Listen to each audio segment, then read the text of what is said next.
मंडळी नमस्कार. मी नंदकिशोर चांदेकर तुमचं स्वागत करतो आपल्या या नवीन व्हिडिओमध्ये, ज्याच्यात नाही काळजी करू नका, मी हार्मोनियम वाजवणार नाहीये. आता तुम्ही जे पाहिलं तो फक्त हार्मोनियम वाजवण्याचा अभिनय होता किंवा अभिनयाचा एक प्रयत्न होता. पण आज आपण ज्यांच्याबद्दल बोलणार आहोत त्यांची मात्र हार्मोनियम या वाद्यावर निर्विवाद अशी हुकूमत होती. आणि त्यांच्याविषयी जाणून घेण्यासाठी आज आपण जाणार आहोत मराठी चित्रपटसृष्टीच्या अगदी सुरुवातीच्या काळात, म्हणजेच मराठी चित्रपटसृष्टीच्या सुवर्ण काळात. याच काळात अनेक मराठी संगीतकारांनी आपल्या सुरांनी रसिकांची मनं जिंकली. पण त्यातील काही नावं आणि त्यांचं कार्य काळाच्या ओघात काहीसं विसरलं गेलंय. त्यापैकीच एक संगीतकार म्हणजे दादा चांदेकर. एक असे कलाकार, एक असे संगीतकार ज्यांच्या सुरांनी मराठी चित्रपटांना एक नवी ओळख दिली, ज्यांचं संगीत आजही जुन्या पिढीतील रसिकांच्या मनात रेंगाळतंय. चला तर मग आज आपण जाणून घेऊया मराठी संगीत विश्वातील आजच्या पिढीला फारसे परिचित नसलेले, काहीसे विसरले गेलेले, पण अजरामर असं काम करून गेलेले दादा चांदेकर यांचा सुरेल जीवन प्रवास. मंडळी, दादा चांदेकर म्हणून प्रसिद्ध असलेले शंकर विष्णू चांदेकर यांचा जन्म 19 मार्च इसवी सन 1897 साली कोल्हापूरमध्ये झाला. त्यांचे वडील मिरज संस्थानच्या राजेसाहेबांच्या दरबारात संगीतकार म्हणून नोकरीस होते. दादा चांदेकर वडिलांकडून लहानपणापासूनच पेटीवादन शिकले. पुढे त्यांनी मिरजेतील संगीत शिक्षक नीलकंठबुवा जंगम यांच्याकडून संगीताचं शिक्षण घेतलं. बालपणापासून कानावर संगीताचे संस्कार झाल्यामुळे दादा चांदेकर वयाच्या अवघ्या 12व्या वर्षीच वडिलांना कीर्तनात उत्तम साथ देऊ लागले. 1914 मध्ये वयाच्या अवघ्या 17व्या वर्षीच त्यांनी किर्लोस्कर कंपनीमध्ये प्रवेश केला. त्यानंतर बलवंत संगीत मंडळी, विश्वनाथ संगीत मंडळी अशा त्या काळच्या नावाजलेल्या नाट्यसंस्थांमध्ये त्यांनी संगीत साथीदार म्हणून उत्कृष्ट काम केलं. 1931 नंतर दादांनी साताऱ्याला संगीत शिक्षक म्हणून 2 ते 3 वर्ष संगीताचे क्लासेसही घेतले. नंतर कोल्हापूर सिनेटोन मध्ये त्यांची ऑर्गनिस्ट म्हणून नियुक्ती झाली. काळाच्या ओघात बळवंत नाटक मंडळी बंद पडली तेव्हा बोलपटांना सुरुवात झाली होती. त्यामुळे 1935 मध्ये दादांनी कोल्हापूर सिनेटोन मध्ये प्रवेश मिळवला. इथेच त्यांनी भालजी पेंढारकर दिग्दर्शित कालिया मर्दन या चित्रपटाला सर्वप्रथम संगीत दिलं. त्यानंतर दादांनी संगीत दिग्दर्शन केलेला प्रिन्स शिवाजी प्रोडक्शनचा स्वराज्य सीमेवर हा चित्रपट आला. दादा चांदेकर हे आधी सांगितल्याप्रमाणेच उत्कृष्ट हार्मोनियम वादक होते. दादा सुमारे 15 वर्ष नाट्यसृष्टीत तर होतेच, पण त्यांनी तब्बल 13 हिंदी आणि 27 मराठी अशा एकूण 40 चित्रपटांनाही संगीत दिलं. 1937 मध्ये हंस पिक्चर्सचे मालक व दिग्दर्शक मास्टर विनायक यांनी मुंबईहून कोल्हापूर इथं स्थायिक होऊन ब्रह्मचारी चित्रपटाच्या निर्मितीला सुरुवात केली. त्यांनी दादा चांदेकरांना या चित्रपटासाठी संगीत दिग्दर्शक म्हणून नेमले. त्या काळी चित्रपट संगीतावर मराठी नाटक आणि शास्त्रीय संगीत यांचा जबरदस्त प्रभाव होता. 1938 साली आलेल्या ब्रह्मचारी या चित्रपटाने मराठी चित्रपट संगीताला या प्रभावातून बाहेर काढले व त्याला अधिक आकर्षक असं रूप दिलं. या चित्रपटातील सर्वच गाणी गाजली, परंतु नायिका मीनाक्षी शिरोडकर यांनी त्या काळात पोहण्याचा पोशाख घालून गायलेलं यमुना जळी खेळू खेळ कन्हैया का लाजता या गाण्याने अक्षरशः संपूर्ण महाराष्ट्रात धमाल उडवून दिली. आणि दादा चांदेकर हे नाव महाराष्ट्राच्या कानाकोपऱ्यातच नव्हे तर महाराष्ट्राच्या घराघरात आणि रसिकांच्या मनामनात पोहोचलं. आजही मराठी चित्रपट संगीताच्या इतिहासात या यमुना झळी खेळू खेळ कन्हैया का लाजता या गाण्याला विशेष स्थान आहे. बघूया दादांचं हेच सुप्रसिद्ध गाणं जे आजही रसिकांच्या मनात घर करू नये. मारुती स्तोत्र प्रारंभ. श्री गणेशायन मा भीमरूपी हरे राम राम राम. ओम नमो भगवते विचित्रवीर हनुमते पिशाच ग्रहबंधनाय शाकिनी डाकिनी ग्रहबंधनाय एहि एहि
हलती कशाया लाटा, हलती कशाया लाटा, फुलतो शरीरी काटा, बाई काटा काहो दूर राहता, काहो दूर,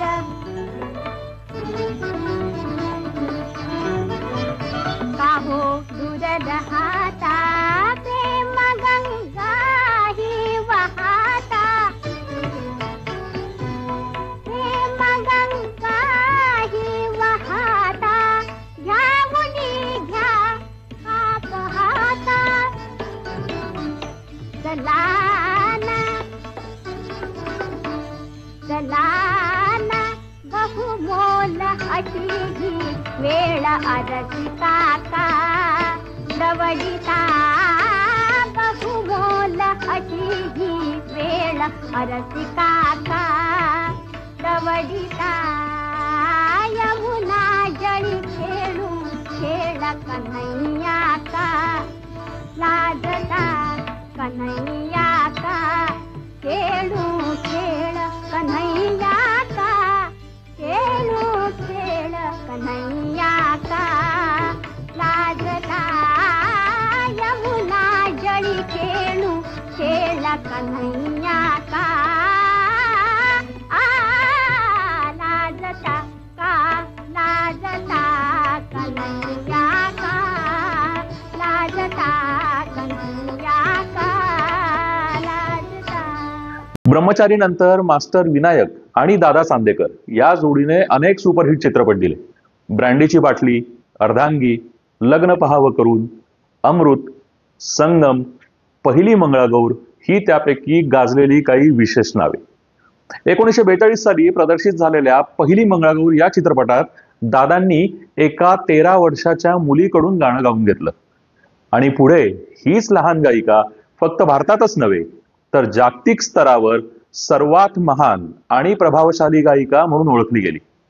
भारतीय संगीत क्षेत्रामध्ये सलग 7 दशकांच्या कारकिर्दीतील योगदानासाठी याच लहान मुलीला पूर्ण विश्वाने स्वरसम्राज्ञी, भारतीय गान कोकिळा, क्वीन ऑफ मेलडी सारख्या सन्माननीय पदव्या दिल्या. आणि त्या लहान गायिकेचं नाव म्हणजे पद्मभूषण, पद्मविभूषण, दादासाहेब फाळके पुरस्कार आणि भारतरत्न पुरस्काराने सन्मानित लता दीनानाथ मंगेशकर. आपल्या सगळ्यांच्या लाडक्या लता दिदी. याच महान लता दिदींकडून लता दिदींचं चित्रपटाच्या पडद्यावर आलेलं पहिलं मराठी गीत ज्यांनी गाऊन घेतलं ते संगीतकार होते शंकर विष्णू म्हणजेच दादा चांदेकर. आणि त्यानंतर मास्टर विनायकांनी 13 वर्षाच्या लता दिदींना नवयुगच्या पहिली मंगळागौर जो 1942 साली आला होता या मराठी चित्रपटात एक छोटीशी भूमिका दिली. या चित्रपटात लता दिदींनी नायक शाहू मोडक यांच्या लहान बहिणीची छोटीशी भूमिका केली होती. याच पहिली मंगळागौर चित्रपटात लता दिदींनी नटली चैत्राची नवलाई हे दादा चांदेकरांनी स्वरबद्ध केलेलं आणि लता दिदींचं पडद्यावर आलेलं पहिलं गीत गायलं.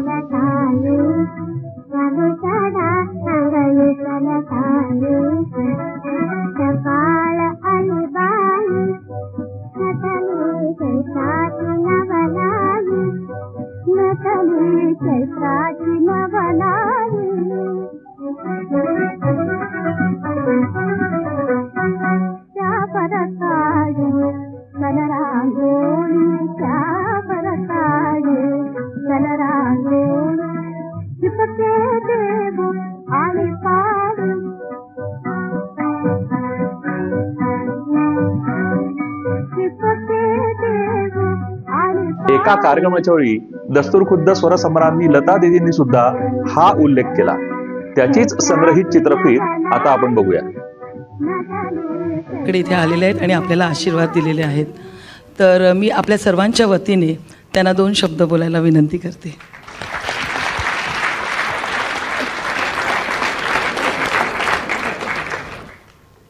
नमस्कार करते सर्वांना.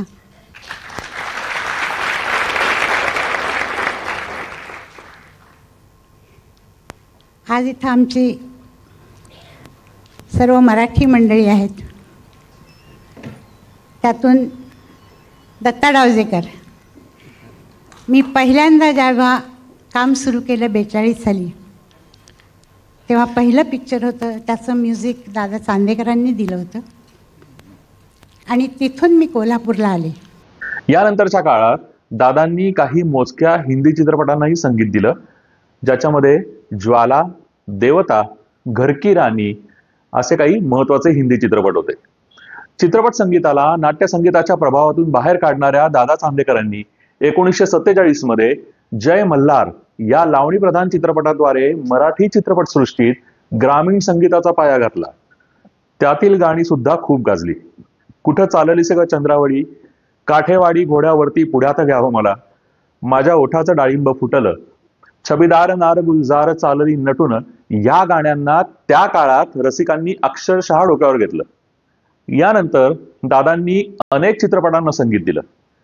त्यातील आचार्य अत्रे यांच्या मोरूची मावशी आणि ब्रह्म घोटाळा यांचं संगीत सुद्धा खूप गाजलं. 1964 मध्ये प्रदर्शित झालेला वाघ्या मुरळी हा दादा चांदेकर यांनी संगीत दिलेला अखेरचा चित्रपट. यानंतर चित्रपटसृष्टीतून दादा चांदेकर काहीसे बाजूला झाले. दादांच्या चित्रपटसृष्टीतील या संपूर्ण संगीतमय काळात, या संगीतमय प्रवासात ज्यांनी त्यांना प्रत्येक क्षणी मोलाची साथ दिली ते म्हणजे त्यांचे सख्खे लहान बंधू श्री नरहर विष्णू चांदेकर म्हणजेच नाना चांदेकर यांनी. नाना चांदेकर हे सुद्धा दादा चांदेकर यांच्याप्रमाणेच संगीताचे जाणकार आणि उत्कृष्ट हार्मोनियम वादक होते. मराठी चित्रपटसृष्टीपासून बाजूला झाल्यावर दादांनी पुणे आकाशवाणीवरती नोकरी पत्करली. पुणे आकाशवाणीवर संगीत दिग्दर्शक आणि संगीत परीक्षक म्हणून त्यांनी अनेक वर्ष काम केलं. तिथे सादर होणाऱ्या विविध कार्यक्रमांचे संगीत संयोजन केलं. त्याचीच काही छायाचित्र आत्ता आपण स्क्रीनवर बघतोय. 1964 ते 1975 या 11 वर्षाच्या आकाशवाणीच्या कार्यकालात त्यांनी शेकडो कार्यक्रमांचं संगीत संयोजन केलं. नंतर वयाच्या 78व्या वर्षी म्हणजे 1975 साली त्यांनी पूर्णपणे निवृत्ती पत्करली. अखेरीस पुणे इथं 27 जानेवारी 1976 दादा चांदेकर यांचं निधन झालं. मंडळी, कलाकार, गीतकार, संगीतकार येतात आणि त्यांचं महान कार्य करून रसिकांना आनंद देऊन जातात आणि हळूहळू त्यांचा जीवन प्रवास काळाच्या ओघात विस्मृतीत जातो. पण अशा कलाकारांचं काम आणि त्यांचं कलाक्षेत्रातील योगदान हीच त्यांची कायमची, कधीही न भेटणारी अशी ओळख बनून राहते. तुर्तास एवढंच. जाता जाता या व्हिडिओचा समारोप करूया दादा चांदेकर यांच्याच एका सुमधुर अशा संगीत रचनेने. पण त्याआधी एक आठवण आणि नम्र विनंती. जर तुम्हाला हा व्हिडिओ आवडला असेल तर तो कसा वाटला हे आम्हाला कमेंट सेक्शन मध्ये सांगा. या व्हिडिओला लाईक करा, शेअर करा आणि या चॅनलला सबस्क्राईब करा.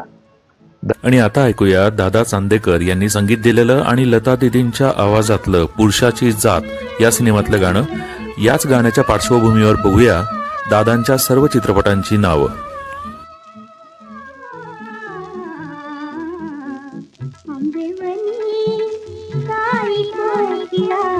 तुझी वसंता तुझी सण, आंबेवनी जाई कोकिळा, तुझी वसंता तुझी सण, तुझी वसंता तुझी सण. गीत सुगंधी नयनी बहरे, नयनी बहरे, तुझ्या मनीचे माझ्या मनीचे, तुझ्या मनीचे माझ्या मनीचे. लपून छपून मी, लपून छपून मी कुठवर गाऊ रे. चांदना चांदना तुझी वसंता तुझी सण, तुझी सण, तुझी सण, तुझी वसंता तुझी सण, तुझी वसंता तुझी